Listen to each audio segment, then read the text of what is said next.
So in this video I want to show you how to make a particle system with a green screen background so you can chroma key it later on.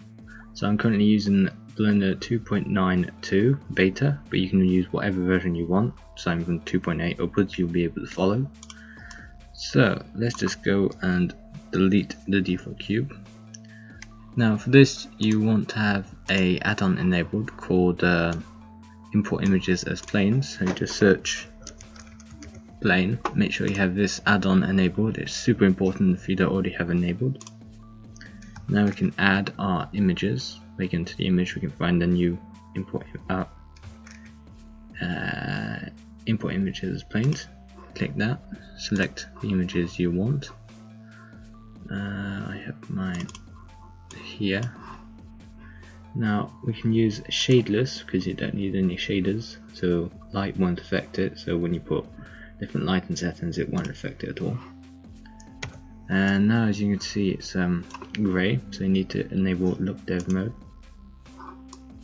There you go, now we have the images appeared.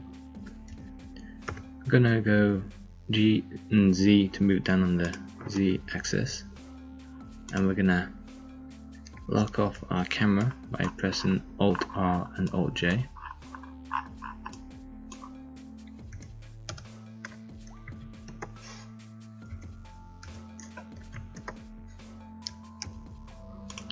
The basic camera setup. Now we're going to add a plane. And in the camera view we can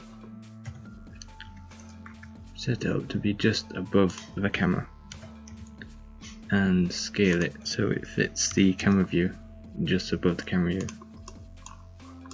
There we go.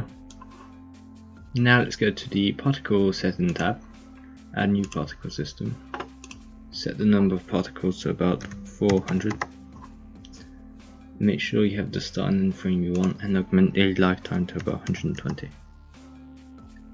Let's enable rotation and go down to the render tab and select collection.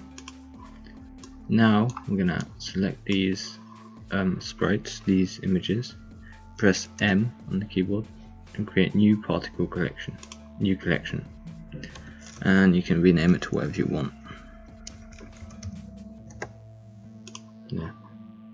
Now in the instance collection in our planes particle tab, we have to select the new particle collection that we just created, and if we go into camera view and play the video, we can see that the particles are falling. It's that they're rotated the wrong way and they're very small. So first of all, to fix this scale, in the render tab here you can augment the scale to your liking, and you can add a bit of randomness. I think that looks good. And for rotation you can randomize it as well. Dynamic. Okay. Now to control the rotation I'm going to select our objects, R, Z, move towards the camera. So now we play the animation, they all fall down towards the camera as well. As soon as we enabled all these random rotations, it has variations, and we added a bit of velocity on the angle, so it has a different speed when it falls depending on the angle. And this is looking pretty good. It's okay, but I think I want to have a bit more, I want it to be a bit more compact. Okay, like this, except I want to augment the number of particles to 800. Okay, but as you can see at the beginning they all just fall in a lump. That's not too good. They're all like, there's no turbulence or anything. So let's go down to the fourth field and add a turbulence which will displace the particle effects, and depending on the strength, let's try 5.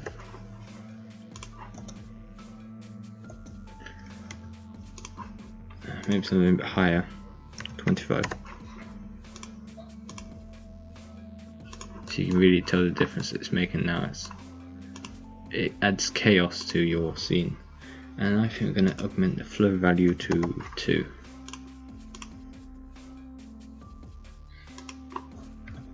it gives me that chaotic sort of transition effect that I was looking for. And well, we can, I think the particles are falling a bit too fast for my liking, so I'm going to select the emitter object, being the plane, go to the particle tab, and all the way down to field weights. We're going to turn down gravity, but not off, because if we turn it off, they'll just sort of float everywhere, and we don't want that. So we're going to turn it just down slightly, and that's looking okay.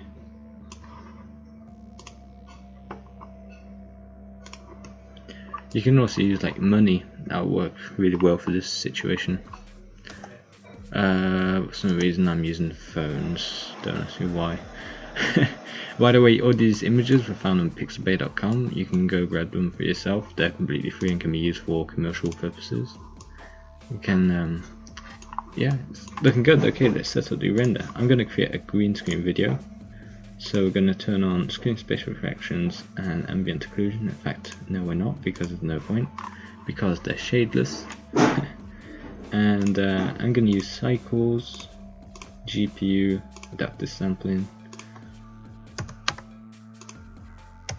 because since we have predefined images with predefined resolutions on all these images, we don't need any lighting data or anything like that, because they already have it in the images themselves, and since we import them as shadeless, this won't have any effect on them, because we're not actually rendering a 3D model from scratch.